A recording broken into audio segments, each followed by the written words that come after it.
right. So have you ever found yourself like just endlessly scrolling on Instagram or TikTok? Hmm. Yeah, I think we've all been there, right? I mean, it's kind of like this weird black hole of like our time and attention. Definitely. And I'm sure a lot of you listening have wondered, like, is social media really designed to be addictive? Oh, absolutely.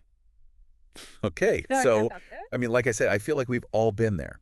But we're going to dive deep into this idea today. Okay. And to do that, we're going to be looking at this book, Social Media and the Science of Addiction, All right. which kind of lays out exactly how these platforms really work from, a psychological perspective. Yeah, and I think what's so fascinating is that a lot of these social media platforms are really built on the same basic principles of like slot machines. Slot machines. Okay, I got to admit, I'm intrigued, Hmm. but I definitely need you to break that down a little bit for me Sure. and for, everyone listening. So imagine yourself at a casino, right? You're pulling that lever on the slot machine. And, you really have no idea what you're going to get. It could be absolutely nothing, or you could hit that jackpot. Right. And it's that unpredictability, that surprise that really keeps people hooked. Okay. And social media, it Yeah. works in a very, very similar way. So, like, how?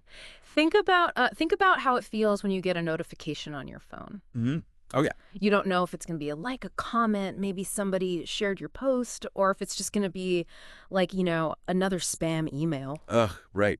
Yeah, no, that totally makes sense. It's like that little like rush of like, what is it that Exactly. Yeah. makes you want to like immediately check it? Right. And every time you check, there's that chance that you're going to hit that, social media jackpot. Maybe your post went viral or you gained a ton of likes or, somebody started a really interesting conversation with you in the comments. Right. And those variable rewards, they actually, just like winning on the slot machine, trigger this release of dopamine in our brains. Okay, so dopamine. That's our brain's pleasure chemical, right? Yeah. It's like that feeling you get when you finally beat that level in the Yeah. video game that you've been stuck on for like ever. Exactly.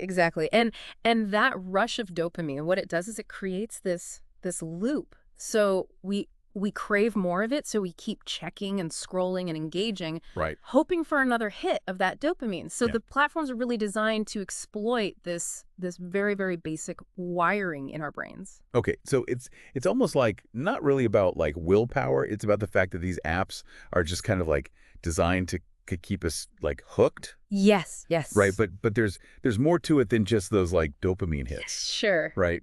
Because one of the things that this book also talks about is this idea of persuasive technology, and I'm kind of curious what exactly does that mean? Yeah, so persuasive technology, what it refers to is the design features that, kind of subtly nudge us towards certain behaviors. Mm-hmm. So, for example, one that a lot of people will be familiar with is infinite scroll. You know how like you never actually reach the end of your feed? Oh yeah. There's always something else to see. Just one more post and then another and then another, and it's designed to just keep us scrolling indefinitely. Right.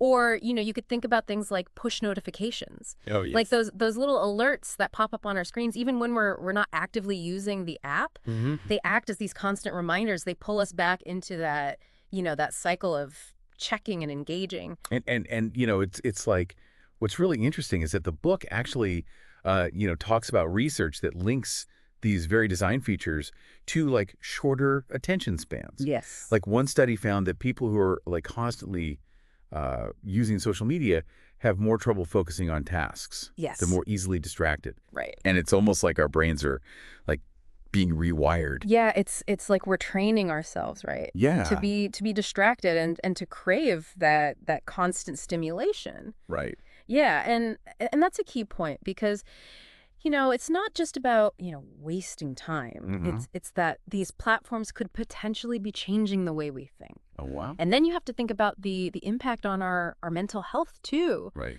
There are studies that show that teenagers who spend, more than 3 hours a day on social media are 60% more likely to experience symptoms of depression. Oh, wow. And, social media, it can fuel anxiety, it can disrupt sleep patterns, it can even have a negative impact on things like body image.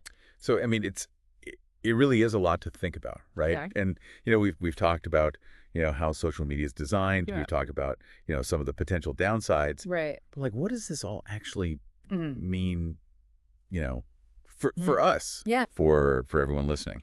I think the most important takeaway here is awareness. Mm-hmm. Now that you understand the science behind it all, Yeah. you're empowered to actually make more conscious choices about your social media use. Yeah. I mean, that's so true. Like knowing that, those notifications are kind of intentionally crafted to trigger that dopamine rush. Mm. Maybe you'll think twice before automatically clicking on them next time. Exactly. And I don't think the goal is necessarily to quit social media entirely, but it's to use it in a way that serves you, Yeah. not the other way around. Yeah. Not letting it control you. Yeah. I think that's such a great point, and I think it's a great place to kind of leave our listeners today. Hmm.